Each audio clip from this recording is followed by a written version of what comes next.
எல்லாருக்கும் வணக்கம்.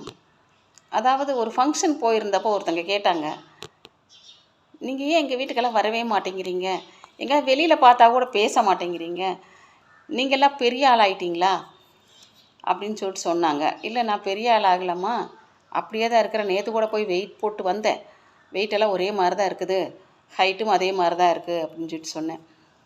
ஏன்னா நாம் ஒரு டீச்சராக இருக்கிறவங்க, தரம் இறங்கி போய் என்னாலெல்லாம் அப்படியெல்லாம் அவங்கள மாதிரி சிந்திக்க முடியாது, பேச முடியாது.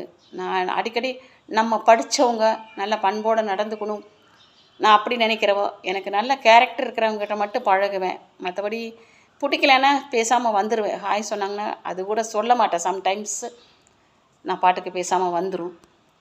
அதாவது நமக்கு ஆண்டவன் 6 அறிவை கொடுத்துருக்கான். எதுக்கு? சிந்திக்கிறதுக்கு.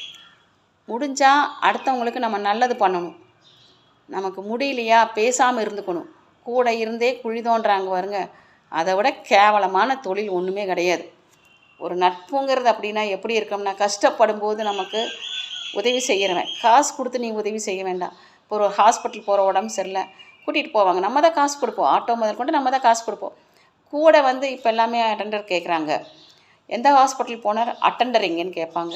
சரி, ஏதோ ஒரு அட்டெண்டரை கூட்டிகிட்டு போயிட்டு நம்ம பார்த்துட்டு வர்றோம். அவங்க கூட நம்ம கூட வர்றாங்க, அது வேறு விஷயம். அதை நம்ம மறக்கக்கூடாது, அதுதான் உண்மை.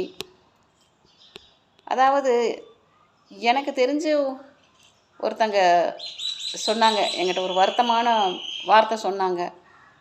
இவங்கெல்லாம் இப்படி இருப்பாங்கன்னு தெரியலைங்கம்மா எனக்கு அப்படின்னு சொல்லிட்டு சொன்னாங்க.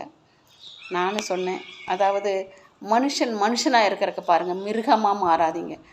எப்போவுமே ஒருத்தனுக்கு பழி வாங்கணும், ஒருத்தனை அடுத்தவனை கெடுக்கணும், அடுத்தவனை குழி தோண்டி நம்ம மேலுக்கு வரணும் அப்படிங்கிற எண்ணம் எப்போவுமே நம்ம மனசுக்குள்ளே வரக்கூடாது. எனக்கு இது வரைக்கும் அப்படி வந்ததில்லை. நான் எதுவுமே ஓப்பன் டாக்கு தான், ஃப்ராங்காக பேசிட்டு வந்துடுவேன். இது இல்லை, இப்படி இல்லை, அப்படி இல்லை, இப்படி தான், அந்த மாதிரி ஆள் நான் பார்த்த பசங்க, நான் கூட இருந்தே ரொம்ப பார்த்த பசங்க, இவங்கெல்லாம் இப்படி மாறினாங்க. ஒருத்தர் அவங்கள பற்றி நம்மகிட்ட கம்ப்ளைண்ட், அதாவது ஃப்ரெண்ட்ஸாக இருந்தாலும் சரி, யாராக இருந்தாலும் சரி, கம்ப்ளைண்ட் சொல்லும்போது எனக்கே மனசு கஷ்டமாக இருந்துச்சு. இவங்களாம் இப்படி இருக்காங்க அப்படிங்கிற மாதிரி. ஆனால் அப்படி தான் இருக்காங்க, அவங்க போய் சொல்லலை, அப்படி தான் நடந்துக்கிறாங்க. அவங்களோட பிஹேவியர் அப்படி தான் இருக்குது. வேண்டாங்க, நம்ம மனுஷனாக இருக்கலாம். நான் ஒரே ஒரு வார்த்தை சொல்லிட்டு வந்தேன் அவங்ககிட்ட, நீங்கள் ஏன் எங்கள் வீட்டுக்கெல்லாம் வரமாட்டேங்கிறீங்க? நாங்கள் என்ன பண்ணி போட்டோம்? எனக்கு உங்களை பிடிக்கல. ஒரே வார்த்தையில் முடிச்சிட்டேன். உங்கள் யாரையுமே எனக்கு பிடிக்கல, விட்டுருங்க.